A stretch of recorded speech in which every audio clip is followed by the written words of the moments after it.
In this video, I'm going to show you 3 of the biggest mistakes that people make when they're doing a push-up. And if you can just avoid these 3 mistakes, you are going to be able to get much better results and start doing your push-ups properly.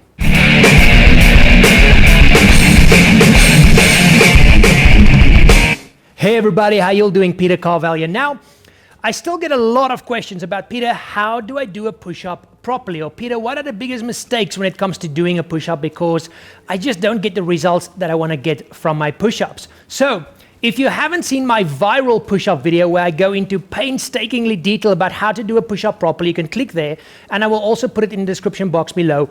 And there I will show you exactly how to do a push-up. But today I want to talk about the 3 biggest mistakes that I still see people make when they are doing push-ups. And then if you can just avoid these 3 or make those adjustments, you will be very close, if not spot on, with your push-ups and start getting much better results. So the very first one is that people still flare their elbows out. Now this is not just bad form, but it's really bad for your elbow and especially your shoulder because it's not a natural movement.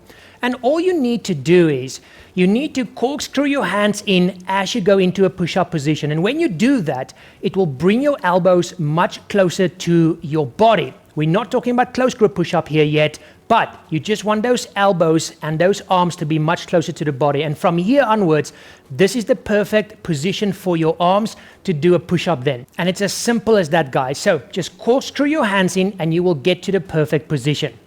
Next is the fact that people arch their backs. So they're doing a push-up and basically they're just pushing up the upper part of their upper body. Okay, now there are yoga exercises like this, but we are talking about how to do a push-up properly.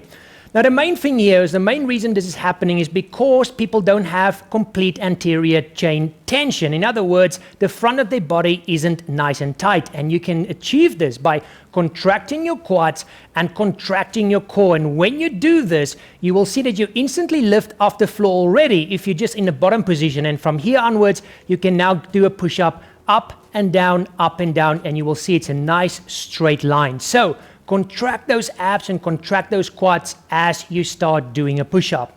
And then the final mistake that I still see a lot of people make is range of movement. And what most people do is this. So they're just going up and down in a very small range of movement.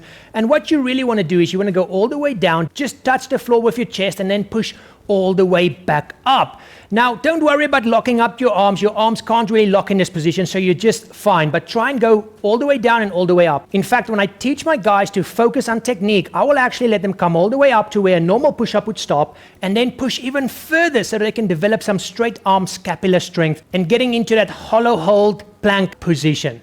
And there you go, guys. So those are the 3 biggest mistakes. Fix those mistakes and I promise you will get much better results from your push-ups starting today.